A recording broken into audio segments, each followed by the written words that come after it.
Oriġinarjament il-kumpanija Daniza BWSC kienet issottomettiet offerta ta' 147 miljun euro għall-estensjoni tal-power station ta' l-Enemalta b'impjanti li jaħdem bil-heavy fuel oil.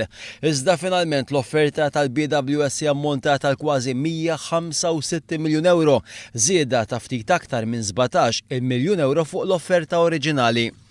Fil-harga tal-lum il-gazzetta kulħadd żvelat kif il-kumpanija Daniza rrevedit l-offerta tagħha wara li l-korporazzjoni Enemalta spjegat aħjar x'kienet tirrikjedi s-sejħa l-offerti u tagħti ċans il-mintefa l-offerta biex iżid l-ispejjeż ta' xogħlijiet oħra kif rikjest tal-proġett f'Dell-Enemalta.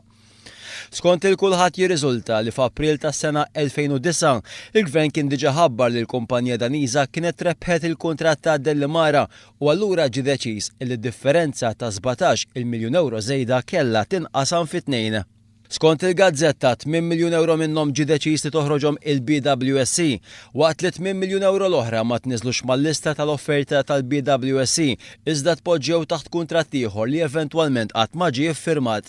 B'hekk il-BWSC frankat 3 miljun euro fi spejjeż biex iċ-ċumnija togħla minn 65 għal 100 metru u 5 miljun euro oħra għal tagħmir ta' manutenzjoni. Sorsi li tkellmu mal-kulħadd żvelaw kif l-Enemalta kellha tixtri t-tagħmir ta' manutenzjoni minbuta minkejja li daw l-ispejjeż supposti li kienu koperti bl-offerta finali tal-BWSC. Dan mhux l-uniku każ li juri kif kienet ġiet aġevolata tal-BWSC mill-Gvern Nazzjonalista.